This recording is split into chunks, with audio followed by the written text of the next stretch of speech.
ಸುದ್ದಿ ಏನಂದ್ರೆ ಅನಕೊಂಡ ಹೆಂಡತಿ ಹುಚ್ಚು ಒಯ್ದಿದ್ದು. ಈ ಅನಕೊಂಡ ಹೆಂಡತಿ ಹುಚ್ಚು ಒಯ್ದು ಇಂಥ ದೊಡ್ಡದು ನದಿ ಇದು ಸರೋವರನೇ ಸೃಷ್ಟಿ ಮಾಡಿಬಿಟ್ಟಿದೆ.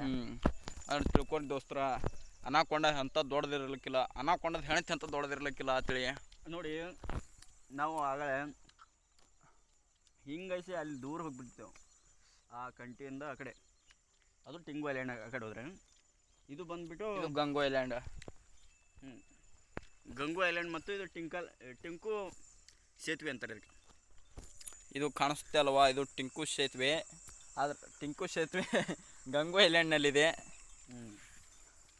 ನೀವು ಆ ಕಡೆಯಿಂದ ಗಂಗೋ ಐಲ್ಯಾಂಡ್ ಅದು. ಆ ಕಡೆಯಿಂದ ಗಂಗೋ ಐಲ್ಯಾಂಡ್ ಒಳ್ಳೆ ಇದೆ, ಬಟ್ ನೋಡೋದು ತುಂಬ. ಆದ್ರೆ ನೀವು ಹೊರಗೆ ಬನ್ನಿ, ಮನ್ಯಾಗ ಕುಂದ್ರಬೇಡ್ರಿ. ಹೊರಗೆ ಬಂದು ಅಡ್ವೆಂಟೇಜರ್ ಅದೇನತ್ತ ಅಡ್ವೆಂಚರಸ್ ನಮ್ಮ ಅಣ್ಣ ಹೇಳ್ತಾನ. ಹೇಳೋಣ. ಅಲ್ಲೇ ಮನೇಲಿ ಕುಂದ್ಬೇಡಿ, ಇಲ್ಲೆಲ್ಲ ಬಂದುಬಿಟ್ಟು ನೇಚರಲ್ಲಿ ತಿರುಗಾಡಬೇಕು. Next some move bro.